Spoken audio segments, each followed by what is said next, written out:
చిన్నప్పటి నుంచి అంత మేమేం ప్రాబ్లమ్స్ చూడలేదు. చిన్నప్పటి నుంచి కోవిడ్ వరకు చాలా హ్యాపీగా స్కూల్కి వెళ్ళటం, ఇంటికి రావడం, కార్టూన్స్ చూడటం, ఇంతే. డాడీ ఏదైనా తీసుకురావడం, చిన్నగా అక్క చెల్లెలు కొట్టుకోవడం, ఇంతే హ్యాపీ లైఫ్. బట్ కోవిడ్ తర్వాత డాడీకి కోవిడ్ వచ్చింది. అప్పుడు హౌస్ కన్స్ట్రక్షన్ ఇదంతా చేస్తున్నాం. సో కోవిడ్ వచ్చింది. కోవిడ్ తర్వాత నుంచి లైఫ్ కంప్లీట్ గా చేంజ్ అయిపోయింది. ఎంత హ్యాపీగా ఉండేవాళ్ళం టోటల్ ఫ్యామిలీ మొత్తం.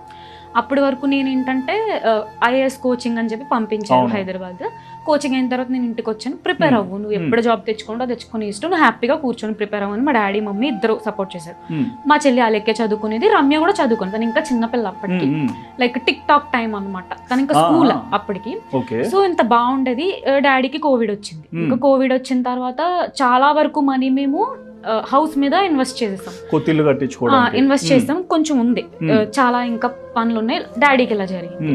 సో కోవిడ్ అంటే ఇంకా లైఫ్ అండ్ డెత్ సిచ్యువేషన్. ఆయనకి చాలా ఏమంటారు బాగా వెళ్ళిపోయింది అనమాట. వెంటిలేటర్ మీద పెట్టే సిచ్యువేషన్. ఉన్న మనీ అంతా తీసుకెళ్ళి ఇంకా అక్కడే పెట్టాం డాడీ.